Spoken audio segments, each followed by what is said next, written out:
সাব্বাস বাঙালি। হ্যাঁ প্রিয় দর্শক, আপনাদেরকে জানিয়ে রাখি, ভারতীয় সীমান্তরক্ষী বাহিনী বিএসএফ অবৈধভাবে লালমনিরহাট জেলার 2 সীমান্তে 22 জনকে অবৈধভাবে বাংলাদেশে অনুপ্রবেশের চেষ্টা করে।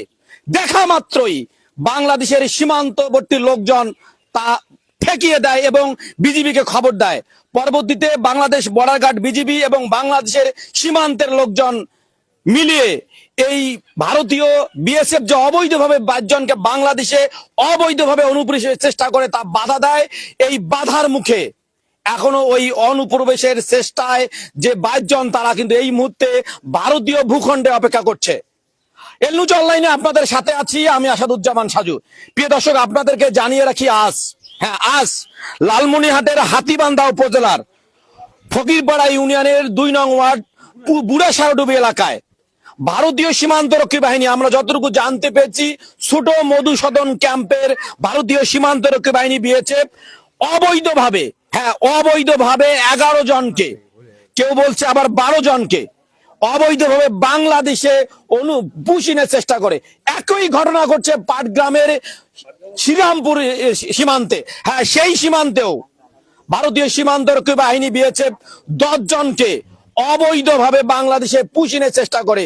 পরে গ্রামবাসী সাথে নিয়ে বিজিবি বাধা দিয়েছে। আর বাংলাদেশের লোকজন আর বিজিবির অবস্থান দেখে নড়ে বড়ে অবস্থায় পড়েছে বিএসএফ। আপনাদেরকে যদি একটু সীমান্তের পরিস্থিতি দেখাই, যে সীমান্তের লোকজন কিন্তু সীমান্তে দাঁড়িয়েছেন, তো আমি সহকর্মীকে অনুরোধ করবো আর একটু ওদিকে দেখার জন্য। আর এই বাংলাদেশের লোকজনের উপস্থিতি দেখে বিএসএফ একেবারে নড়ে বড়ে অবস্থা। 3 জন বিজিবির আদলে তারা মনে হয় 30 জন বিএসএফ দাঁড়িয়েছে। আমরা এই মুহূর্তে একেবারে সীমান্তের 0 পয়েন্টে গেছিলাম, সেখানে আমরা দেখেছি 5-6 জন বিজিবি সদস্য। আর দূর থেকে আমরা দেখতে পেয়েছি তাদের কমপক্ষে শতাধিক বিএসএফ পাহারা রয়েছে। মনে হয় যুদ্ধক্ষেত্র তাদের লেগে গেছে, তাদের নড়ে বড়ে অবস্থা। আর বিজিবির সাথে সবচেয়ে সহযোগিতা রাখছেন বাংলাদেশের যে লোকজন, সীমান্তবর্তী লোকজন। তারা, বিজিবি তো ঘোষণা দিয়ে দিয়েছে, জীবন দিব তবু 1 ইঞ্চি মাটি দেব না। বিজিবি তো ইতিমধ্যে ঘোষণা দিয়েছে, জীবন দেবো তবু একটি পুশ ইন করতে দেব না, তবু ঠেকাবো। প্রিয় দর্শক, আপনাদেরকে যদি ঘটনার বিবরণ একটু বলি, কয়েকদিন আগে আপনারা জানেন যে লালমনিরহাটের পাটগ্রাম উপজেলার বহুল আলোচিত যে 3 বিঘা করিডোর দহগ্রাম আছে, সেখানে বিএসএফ বা আন্তর্জাতিক সীমান্ত আইন লঙ্ঘন করে কাঁটাতারের বেড়া নির্মাণের চেষ্টা করে। পরে গ্রামবাসী এবং বিজিবি বাধা দেয়। আপনারা দেখেছেন, আপনারা অবশ্যই ভিডিও দেখেছেন যে 4 জন বিজিবি সদস্য শুধু রাইফেল তুলেছে। আর এই রাইফেলের তোলার দৃশ্য থেকে বিএসএফ কিন্তু খুঁটি ফেলে পালিয়ে গেছে। হ্যাঁ, সেই একই অবস্থা কিন্তু এখানেও অনেকটা দাঁড়িয়েছে। আমরা দেখছি যে গ্রামবাসীকে নিয়ে ভারতীয় লোকজন কিন্তু দাঁড়ার চেষ্টা করছে, কিন্তু বাংলাদেশের এবারে মানুষের উপস্থিতি দেখে বিএসএফ এর একেবারে নড়ে বড়ে অবস্থা। হ্যাঁ, আমরা শুরুতে আপনাদেরকে যেমনটি বলছিলাম, আমরা কিছুদিন আগে এই বিজিবিকে দেখেছি সীমান্তে হাত গুটিয়ে বসেছিল, সীমান্তে পাখির মতো বাংলাদেশকে গুলি করে হত্যা করছে বাংলাদেশিকে। বিএসএফ বিজিবির তেমন প্রতিবাদ দেখছিলাম না, কিন্তু সরকার পরিবর্তনের সঙ্গে সঙ্গে বিজিবি যেন ঘুরিয়ে দাঁড়িয়েছে। বিজিবির যে এখন সীমান্তে ভূমিকা, সেটি অবশ্যই অহংকার মতো, গর্বের মতো। এবং বাংলাদেশের যে পররাষ্ট্রনীতি জেগে উঠেছে, ঘুরে দাঁড়িয়েছে বিজিবির বর্তমান ভূমিকা দেখে তা মনে হয়। আমরা সীমান্তে অনেক লোকজন আছে, আমরা তাদের সঙ্গে একটু কথা বলার চেষ্টা করব। একটু বলবেন ঘটনাটা? জানি না, আর কে জানেন একটু বলবেন। আসসালামু আলাইকুম ওয়া রাহমাতুল্লাহ। আমার বাড়িতে আমরা ঘুমাইছিলাম, তারপরে একটু আওয়াজ শুনতেছি বাইরে থেকে। আওয়াজ শোনার পরে জেগে উঠলাম, জেগে উঠে যখন চেঁচামেচি করছি তখন লোকগুলা দৌড়ি পালাইছে।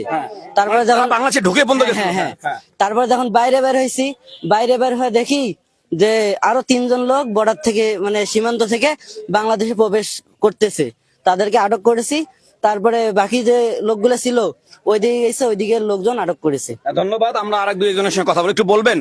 যে এখানে গতকাল রাত্রে আমাদের বাংলাদেশের যে বিজিবি যারা ছিল, এরা টহলে ছিল। টহল চলাকালীন অবস্থা হঠাৎ করে জানতে পারে রাত্রে ভোর 3টা-4টার দিকে লোকজন প্রবেশ করতেছে। তখন টের পাইলো, টের পাওয়ার পর দেখে যে এই অবস্থা, পরে তাদেরকে ওইখানেই ব্রেক দিয়ে দিল।